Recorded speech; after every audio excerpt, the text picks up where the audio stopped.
دبے دبے غصے سے انہوں نے ہاتھ سے گویا ناک سے مکھی اڑائی. کیا فرق پڑتا ہے طاہر ابا؟ داور بھائی جب پولیٹیکل سائنس میں سمپل ایم اے کر کے آج بورڈ آف ڈائریکٹرز میں شامل ہو سکتے ہیں تو پھر چند دن کے لیے ابا کی کرسی میں بھی سنبھال سکتی ہوں. وہ لب بھینچ کر بمشکل ضبط کر کے رہ گئے. ہمارے خاندان کی بچی اب آفس آئے گی، لوگ کیا کہیں گے آخر؟ وہ ذرا سے دھیمے پڑے. جب وہ اپنے تایا چچا اور تایا زاد بھائی کے ہمراہ آفس آئے گی تو لوگ کچھ نہیں کہیں گے. وہ پہلی دفعہ ذرا سی مسکرائی. عجیب رواج چل نکلے ہیں. تایا ابا ماتھے پہ بل لیے پلٹ گئے. وہ لمبے لمبے ڈگ بھرتے باہر نکل گئے. اپنے پیچھے دروازہ انہوں نے زوردار آواز سے بند کیا تھا. کیا بات ہے؟ وہ مسکرا کر ستائشی انداز سے کہتا سیڑھی سے اٹھا. بس تالی نہیں بجائی ورنہ انداز ویسا ہی تھا. تایا ابا نے مجھ سے کبھی ایسے بات نہیں کی. وہ ابھی تک ملال سے دروازے کو دیکھ رہی تھی جہاں سے وہ گئے تھے. آہستہ آہستہ وہ اس سے بھی زیادہ تحقیر سے بات کرنے لگیں گے. بس دیکھتی جاؤ. مگر وہ ٹھیک کہہ رہے تھے. میں کیسے ابا کی سیٹ پہ بیٹھ سکتی ہوں؟ مجھے واقعی ان کے کاروبار کا کچھ نہیں پتا. اب پہلی دفعہ اسے فکر ستانے لگی. تایا کے سامنے جو بڑے بڑے دعوے کیے تھے ان کو ثابت کرنے کے لیے وہ کیا کرے گی؟ ایک دم سے بہت سا بوجھ اس کے کندھوں پہ آ گرا تھا. حیا، جب تم نے اس رات مجھے وہ ساری باتیں بتائی تھی تو میں نے تمہارے بارے میں دو آراء قائم کی تھی. پہلی یہ کہ جو لڑکی کسی کی مدد لیے بغیر اتنا کچھ خود ہی تنہا سہتی ہے وہ بہت مضبوط لڑکی ہوتی ہے. شاید چند ماہ قبل تم اتنی مضبوط نہ ہو مگر اب ہو گئی ہو. وہ نرمی سے کہتا اس کے سامنے آ کھڑا ہوا. وہ ابھی تک دروازے کو دیکھ رہی تھی. اور دوسری یہ کہ تم نے اس سائیکو آفیسر کا پزل حل کر لیا جس سے مجھے لگا کہ تم ایک سمجھدار اور ذہین لڑکی ہو جو معمولی سی باتوں کے سے بھی اپنے مسائل کے حل ڈھونڈ لیتی ہے. یقین کرو، بزنس سنبھالنے کے لیے کسی ڈگری سے زیادہ کامن سینس، مضبوط اعصاب اور ذہانت کی ضرورت ہوتی ہے اور وہ سب تمہارے پاس ہے. پھر فکر کیسی؟ اس نے دروازے سے نگاہیں ہٹا کر جہان کو دیکھا. کیا تم میری مدد کرو گے؟ بہت پر امید انداز میں اس نے پوچھا تھا. بالکل بھی نہیں. جو کرنا ہے اکیلے کرو اور خود کرو کیونکہ تم کر سکتی ہو. ایک لاتعلق سے تبصرہ کر کے وہ دروازے کی طرف بڑھ گیا. اس نے تلملا کر اسے جاتے دیکھا. آخر اس نے مدد مانگی ہی کیوں اس آدمی سے؟ سوچا بھی کیسے کہ وہ اس کی مدد کرے گا. وہ تو جہان تھا. وہ تو ہمیشہ سے اسے تنہا چھوڑ کر چلے جانے کا عادی تھا. اب وہ کیا کرے گی؟ سر ہاتھوں میں تھامے وہ صوفے پہ گر سی گئی. اس کی انا کا سوال تھا. تایا کے سامنے اتنے دعوے کر کے وہ پیچھے نہیں ہٹ سکتی تھی. پیچھے ہٹنے کا راستہ اب بند تھا. اسے کل سے واقعی آفس جانا پڑے گا. وہ جانتی تھی. چند دن کی ہی تو بات ہے. اس نے خود کو تسلی دی. رات وہ ابا سے ملنے گئی. جب فاطمہ قریب نہیں تھی تو ان کا ہاتھ پکڑ کر نرمی سے انہیں اس نے اپنے فیصلے کے بارے میں بتایا. ساری بات سن کر وہ حنیف سے انداز میں ہلکا سا مسکرائے. باقر صاحب سے مل لینا، وہ تمہیں کام سمجھا دیں گے. بہت دھیمی آواز میں بس اتنا سا کہہ پائے تھے. اور ذیشان میرا دوست ہے، کوئی مدد چاہیے ہو تو اسے کہہ دینا. پھر انہوں نے آنکھیں موند لی. بیماری وہ واحد شے نہیں ہوتی جو انسان کو اٹھا سکتی ہے. دکھ زیادہ زوراور ہوتے ہیں. وہ بھی ٹوٹ چکے تھے. اسے روہیل پہ پہلے سے بھی زیادہ غصہ آیا تھا.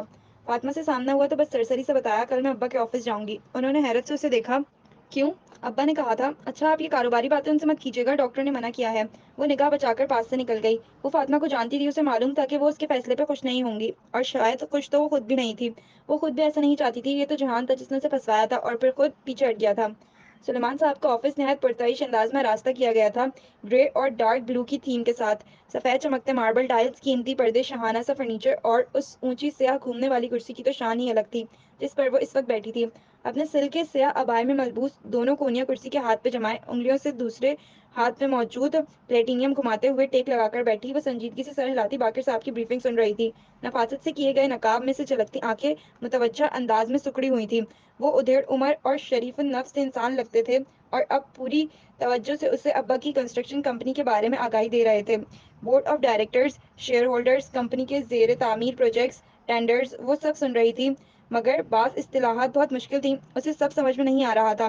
رہ رہ کر اس سے کاروباری معاملات میں اپنی کم علمی کا افسوس ہو رہا تھا. وہ خود کو سمجھا رہی تھی کہ یہ افسوس بھی کم علمی کا ہے، نہ کہ تایا کو یوں چیلنج کرنے کا.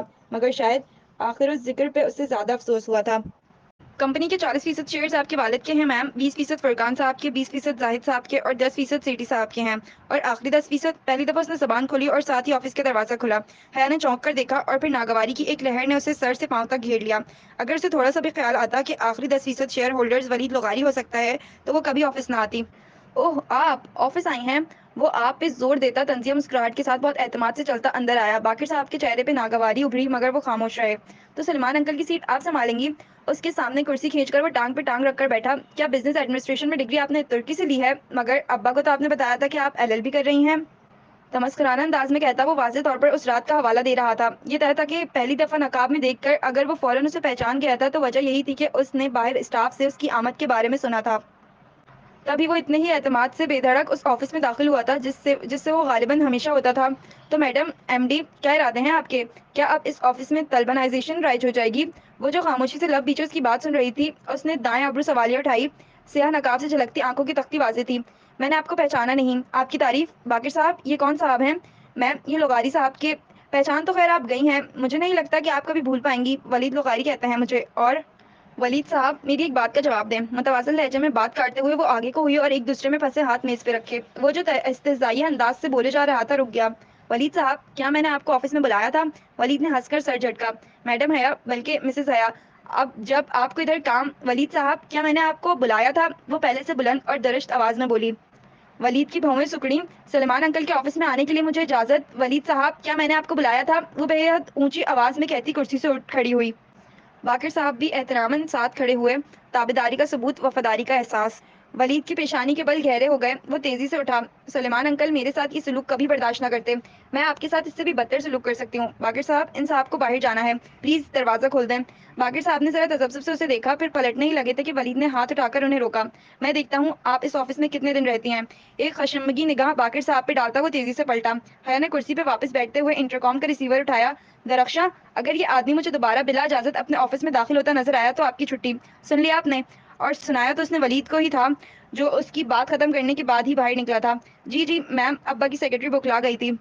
بیٹھیے۔ ریسیور واپس رکھتے ہوئے اس نے باقر صاحب کو بیٹھنے کا اشارہ کیا۔ باقی 10% شیئرز میم ان کے پاس ہیں۔ باقر صاحب نے سلسلہ کلام وہیں سے جوڑا۔ تب تک وہ چند گہرے سانس لے کر خود کو کمپوز کر چکی تھی۔ پہلے عمیر لغاری آفس آیا کرتے تھے، مگر گزشتہ ایک ماہ سے وہ علاج کے سلسلے میں بیرون ملک ہیں۔ چند مزید تفصیلات کے بعد وہ اسے بورڈ آف ڈائریکٹرز کی آج متوقع میٹنگ کے بارے میں بتانے لگے۔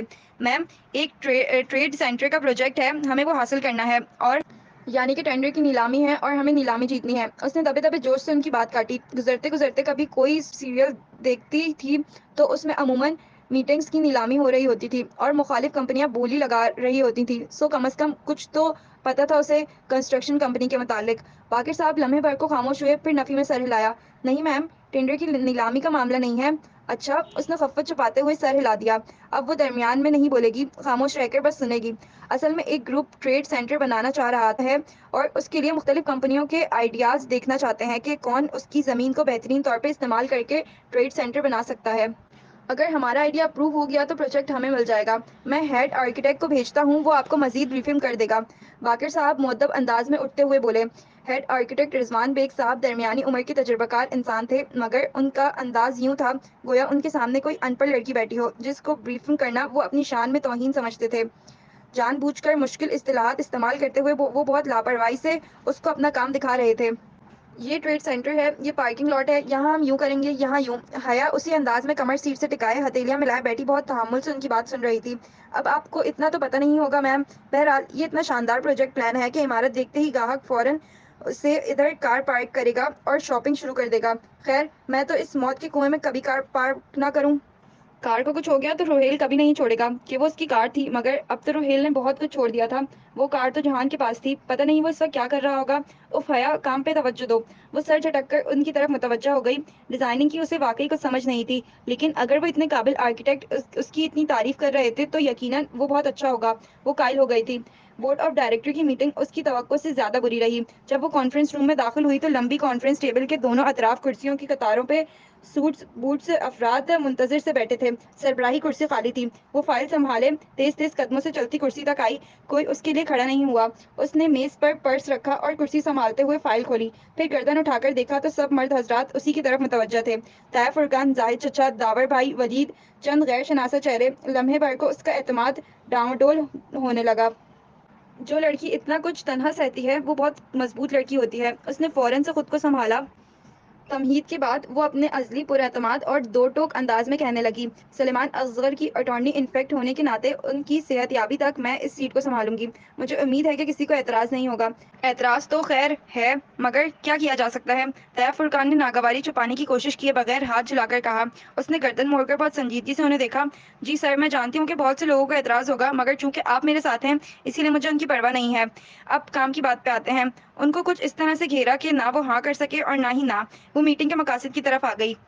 اس کی غلط فہمی تھی کہ ولید دوبارہ اس کے راستے میں نہیں آئے گا۔ ولید سمیت قریباً سبھی، حتیٰ کہ داور بھائی بھی تمام عرصے میں اس سے بات بے بات پہ سوال کرتے رہے، جان بوجھ کر کنفیوز کرنے والے سوال، اور پھر اس کی توجیہ پہ استہزائیہ انداز میں سر جھٹک دیا جاتا۔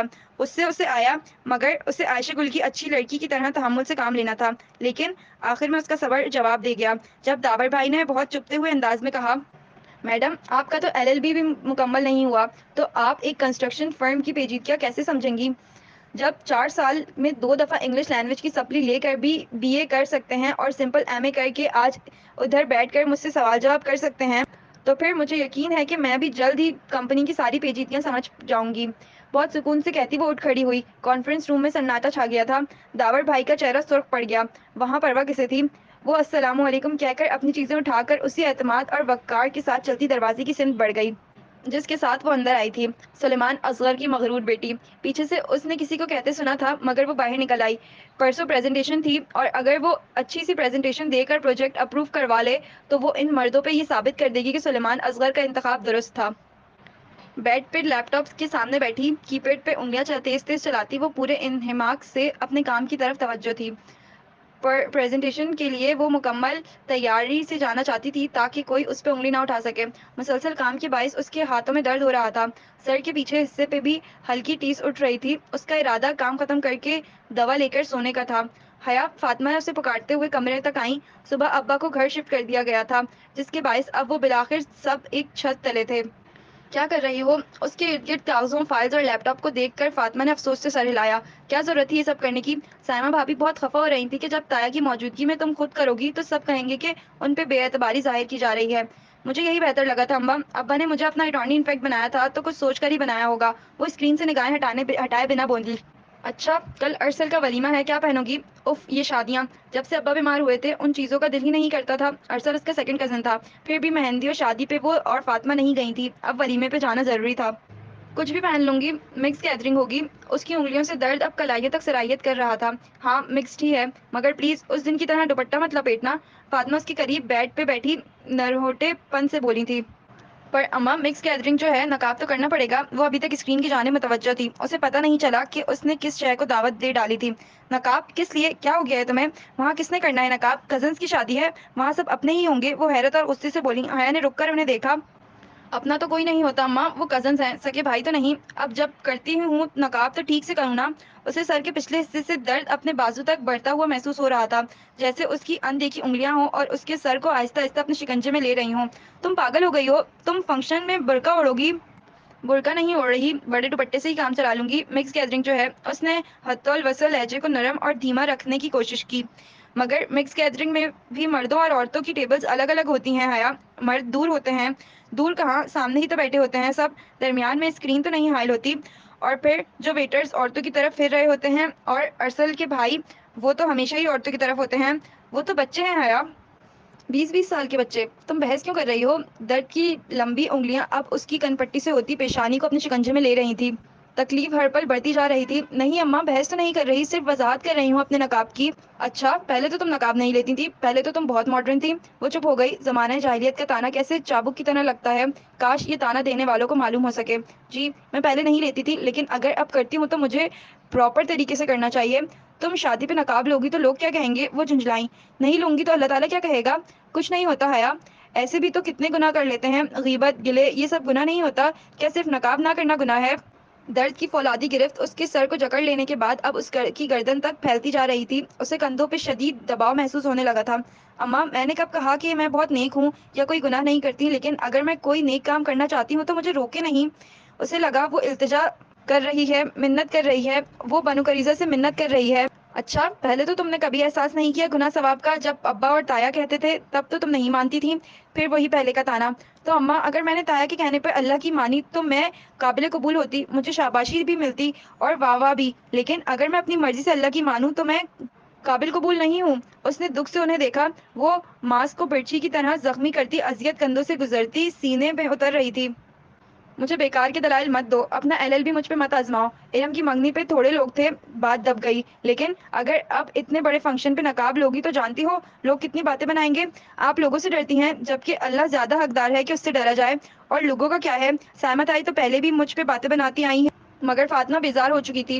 حیا، شادیوں پہ کون حجاب لیتا ہے؟ میں لیتی ہوں اور میں لے کر دکھاؤں گی۔ نہیں، میں کوئی دعویٰ نہیں کر رہی، لیکن اگر میں اپنے خاندان کی پہلی لڑکی ہوں جو شادیوں پہ نقاب لے تو میں وہ پہلی لڑکی بنوں گی اماں۔ تکلیف اس کی شریانوں میں کسی سیاہ مادے کی طرح تیرتی، اندر سب کچھ جلاتی، دل میں قطرہ قطرہ گرنے لگی تھی۔ حیا، شادیوں پہ تو خیر ہوتی ہے۔ نہیں اماں، شادیوں پہ ہی تو، ان تقریبات سے ہی تو خیر کم اور شر زیادہ نکلتے ہیں۔ کتنا برا لگے گا تم نقاب میں بیٹھو گی۔ انہیں رہ رہ کر اس کی کم عقلی پہ افسوس ہو رہا تھا۔ کس کو برا لگے گا؟ لوگوں کو، مگر اللہ تعالیٰ کو تو اچھا لگے گا۔ اچھا، یعنی ہم جو نقاب نہیں کرتے تو ہم سب کافر ہوئے؟ ہاں، ہم سب بہت برے ہوئے۔ میں نے یہ کب کہا اماں؟ میں تو خود نقاب لیتی ہوں مگر کسی دوسرے پر تو تنقید نہیں کرتی۔ میں تو کسی سے کچھ بھی نہیں کہتی اماں۔ اس کی آواز بھیگ گئی، درد اب اس کے دل کو کاٹ رہا تھا، الٹی چھری سے ذبح کر رہا تھا۔ خندق کی کوئی جنگ بنو قریظہ کے بغیر نہیں لڑی جاتی۔ اسے بھی بنو قریظہ مل گیا تھا، اور وہاں سے ملا جہاں سے اس نے کبھی تصور بھی نہیں کیا تھا۔ تم مت کہو، مگر تمہارا حجاب چیخ چیخ کر یہی کہتا ہے کہ میں بہت اچھی ہوں اور باقی سب برے ہیں۔ انہوں نے ہاتھ اٹھا کر چمک کر کہا۔ وہ کہیں سے بھی ایک مہذب اور تعلیم یافتہ خاتون نہیں لگ رہی تھی۔ اماں، اگر کوئی ایسا سمجھتا ہے تو یہ اس کے اپنے اندر کی انسیکیورٹی ہے، میرا کیا قصور؟ میں تو کسی کو برا نہیں سمجھتی، میں تو بس آگ سے بچنا چاہتی ہوں۔ تو یہ سب پہلے کیوں نہیں کرتی تھی؟ بچپن سے علم تھا تمہیں جہنم کی آگ کا، یا نہیں تھا علم؟ پہلے صرف علم تھا اماں، اب یقین آ گیا ہے۔ اس نے بہت سے آنسو اپنے اندر اتارے۔ کیا لوگوں نے واقعی سمجھ لیا ہے کہ وہ کہیں گے کہ ہم ایمان لائے اور وہ آزمائے نہ جائیں گے؟ اچھا، صرف پردہ نہ کرنا گناہ ہے، ماں کی بات نہ ماننا گناہ نہیں ہے؟ کیا قرآن نہیں پڑھا تم نے کہ والدین کو اف بھی نہیں کرتے؟ اس نے جواب میں گہری سانس لی۔ اماں، آپ کو بھی پتا ہے اور مجھے بھی پتا ہے کہ آپ اس آیت کو غلط جگہ پہ غلط طریقے سے کوٹ کر رہی ہیں۔ میں آپ کو ناراض نہیں کرنا چاہتی، مگر میں اللہ تعالیٰ کو بھی ناراض نہیں کر سکتی۔ بس کرو، پتا ہے مجھے، یہ سب تم جہان کے لیے کر رہی ہو۔ وہی ہے ایسی دقیانوسی سوچ کا حامل۔ ترکی میں رہ کر بھی فرق نہیں پڑا اسے۔ دیکھتی ہوں میں کس طرح روز صبح فجر پہ مسجد جا رہا ہوتا ہے۔ اماں، کوئی لڑکی اپنی مرضی سے حجاب لینے لگے تو سب پہ کیوں فرض کر لیتے ہیں کہ وہ کسی کے دباؤ میں آ کر یہ کر رہی ہے؟ کوئی یہ نہیں ماننے کو تیار کہ اس لڑکی کا اپنا دل بھی کچھ کہہ سکتا ہے؟ مگر پہلے تو تم نہیں کرتی تھی نا؟ وہ بہت غصے سے کہہ اٹھی۔ اور کرو، جس سے بھی کرنا ہے نقاب۔ میں کون ہوتی ہوں کچھ کہنے والی؟ وہ تن فن کرتی باہر نکل گئی۔ الٹی چھری ابھی تک اس کے دل کو کاٹے جا رہی تھی، خون کے قطرے اندر ہی اندر گر رہے تھے۔ مائیں بھی بعض دفعہ کتنا دل دکھاتی ہیں مگر انہیں کبھی احساس نہیں ہوتا۔ اس نے آنکھوں کو ہتھیلی کی پشت سے رگڑا مگر آنسو پھر بھی ابل پڑے۔ جاڑے اور بھوک کی تکلیف میں خندق کھودنا کٹن ہوتا ہے یا بنو قریظہ کی بے وفائی سہنا؟ اس نے خود سے پوچھا۔ اور اگر یہ دونوں ساتھ مل جائیں تب؟ اس کا دل ابھی تک تکلیف سے رس رہا تھا۔ پریزنٹیشن اچھی چلی گئی، جبکہ ولیمے کا فنکشن اس سے بھی اچھا۔ آج اس نے نیوی بلو لباس پہنا تھا اور بڑا سا دوپٹہ ویسے ہی لیا جیسے علم کی منگنی پہ لیا تھا۔ بیٹھی بھی ذرا الگ تھی، مگر یہ نہیں کہ کٹ کر رہی، بلکہ ہر ایک سے ملی۔ وہی سوال جواب کا سلسلہ البتہ جاری رہا۔ چہرے سے تو ہٹاؤ، یہ وہ فقرہ تھا جو حیرت اور اچنبے سے بہت لوگوں نے آ کر دہرایا، اور جواب میں وہ ایک سادہ مسکراہٹ کے ساتھ کہتی رہی، تھینک یو، میں بالکل ٹھیک ہوں۔ البتہ سب کی باتیں دل پہ بہت زور سے لگتی تھیں۔ فاطمہ نے کتنی ہی دفعہ اسے آنکھ سے اشارہ کیا کہ چہرہ پورا کھول لے، مگر جواب میں وہ ابرو سے پیچھے کی طرف اشارہ کرتی جہاں مووی میکر مووی بنا رہا تھا۔ وہ جھنجھلا گئیں۔ او ہو، فیملی ویڈیو ہے، اپنوں میں ہی رہے گی، باہر تھوڑی دکھائیں گے۔ بالکل، وہ اس بات سے سر ہلا کر دوسری جانب دیکھنے لگی۔ صرف شیلا تھی جو اسے یوں ملی جیسے کوئی تبدیلی ہی نہ آئی ہو۔ اس کی آنکھوں میں البتہ اب بھی ویسی ہی اداس اور تھکان سے بھرپور تھیں، مگر اب حیا کو وجہ جاننے کی ضرورت نہیں رہی تھی۔ اس نے ابھی ایک دو فنکشن حجاب میں اٹینڈ کیے تھے۔ کل فاطمہ سے بحث کی تکلیف کا اثر بھی ابھی تک دل پہ تھا، اور شیلا تو پچھلے 2 برس سے ہر غمی و خوشی میں اسی طرح شرکت کرتی رہی تھی۔ اور پھر جب انسان کہتا ہے کہ وہ ایمان لایا ہے تو وہ آزمایا بھی ضرور جاتا ہے۔ جانے شیلا کی تکلیف کتنی تھی اور کب سے تھی؟ سلام ہو ہم اجنبیوں پہ، اس نے گہری سانس لیتے ہوئے سوچا۔ شادی کے لیے دوسرے شہروں سے آئے کچھ رشتہ دار تایا فرقان کے گھر ٹھہرے ہوئے تھے۔ تایا نے رات میں سب کا کھانا کیا تھا۔ اس وقت بھی ان کا گھر مہمانوں سے بھرا ہوا تھا۔ جب وہ پریزنٹیشن کا بتانے ان کی طرف آئی، لان میں اندھیرا اتر آیا تھا۔ تایا برآمدے میں ہی کھڑے تھے، اندر جانے والا دروازہ کھلا تھا مگر آس پاس کوئی نہ تھا۔ اندر سے البتہ گہما گہمی اور رونق کی سی آوازیں آ رہی تھیں۔ آج پریزنٹیشن اچھی ہو گئی ہے، امید ہے پروجیکٹ ہمیں ہی ملے گا، وہ نرمی و بشاشت سے بتانے لگی۔ وہ سرد مہری کی دیوار ان دونوں کے بیچ در آئی تھی اور اسے گرانا چاہتی تھی۔ وہ جو بھی تھا، اسے فطری طور پر اپنے تایا سے بہت محبت تھی۔ خیر، مجھے تو اتنی امید نہیں ہے، پتہ نہیں تم ٹھیک سے کر کے بھی آئی ہو یا نہیں۔ وہاں ہنوز رکائی تھی، وہ بہت اکھڑے اکھڑے سے لگ رہے تھے۔ نہیں تایبہ، سب بہت اچھا ہو گیا، وہ پورا ہوم ورک کر کے گئی تھی۔ وہ خاموش رہے، تنے ہوئے ابرو اور ماتھے کے بل، وہ اس سے خوش نہیں تھے۔ اس نے ایک اور کوشش کرنی چاہی۔ اچھا، باقر صاحب بتا رہے تھے کہ سائٹ بی میں وینڈر کچھ مسئلہ کر رہا ہے۔